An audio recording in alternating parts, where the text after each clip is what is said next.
suatu hari, Nabi Muhammad sedang berjalan di pasar Madinah. Di sana, ada seorang pengemis Yahudi buta yang bernama Abdullah bin Umi Maktum, yang selalu menghina beliau dengan kata-kata kasar dan keji.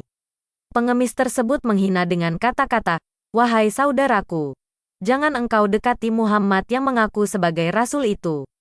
Dia gila, pembohong, dan tukang sihir. Jika kamu mendekatinya, dia akan memengaruhimu. Muhammad itu orang gila. Dia mengaku aku sebagai utusan Allah. Padahal dia tidak punya bukti apa-apa. Dia hanya menipu dan menghasut orang-orang bodoh yang mengikutinya. Muhammad itu pembohong. Dia mengarang-ngarang kitab suci yang katanya diturunkan oleh Allah. Padahal dia hanya meniru dari kitab-kitab Yahudi dan Nasrani. Dia juga mencuri hukum-hukum dari Taurat dan Injil. Muhammad itu tukang sihir. Dia menggunakan ilmu hitam untuk memikat hati orang-orang yang mendengarkan ceramahnya. Dia juga bisa membelah bulan, menghidupkan kerikil, dan melakukan hal-hal aneh lainnya dengan bantuan jin-jin jahat. Kata-kata hinaan tersebut tentu sangat menyakiti hati Nabi Muhammad. Tetapi beliau tidak pernah membalasnya dengan kekerasan atau kemarahan. Beliau malah selalu memberikan makanan kepada pengemis Yahudi itu dengan kasih sayang, tanpa mengungkapkan identitasnya. Beliau juga berdoa agar Allah memberikan hidayah kepada pengemis Yahudi itu, sehingga ia bisa memeluk Islam dan menjadi sahabat beliau. Pengemis Yahudi itu tidak tahu bahwa orang yang ia hina adalah Nabi Muhammad yang berada di hadapannya, karena ia tidak pernah melihat wajah beliau.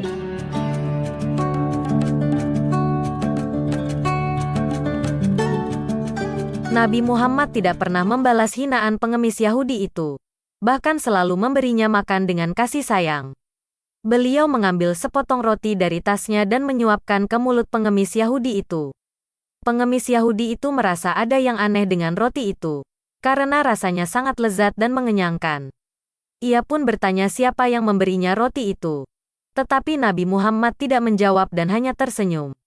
Hal ini terus berlangsung selama beberapa hari, sampai suatu ketika Nabi Muhammad sakit dan tidak datang lagi ke pasar. Pengemis Yahudi itu merasa kehilangan dan bertanya-tanya siapa orang yang selalu menyuapinya. Ia pun meminta bantuan seorang lelaki yang lewat untuk mencari tahu. Lelaki itu pun mengatakan bahwa orang yang selalu menyuapinya adalah Nabi Muhammad, utusan Allah yang diutus untuk membawa rahmat bagi seluruh alam.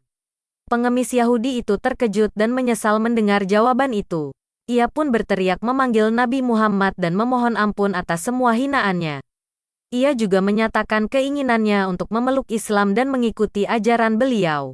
Nabi Muhammad pun mendengar panggilannya dan segera datang ke tempatnya. Beliau memaafkan pengemis Yahudi itu dan mengucapkan syahadat kepadanya. Pengemis Yahudi itu pun menjadi seorang Muslim yang taat dan mencintai Nabi Muhammad.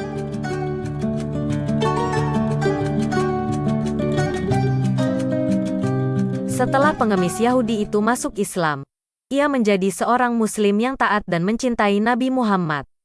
Ia juga mendapatkan penghormatan dan kasih sayang dari para sahabat dan umat Islam lainnya. Ia merasakan kedamaian dan kebahagiaan yang tidak pernah ia rasakan sebelumnya.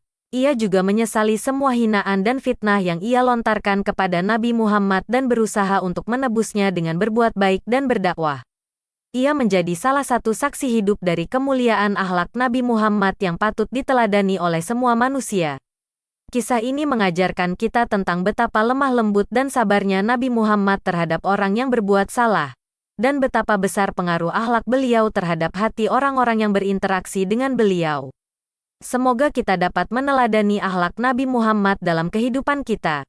Amin.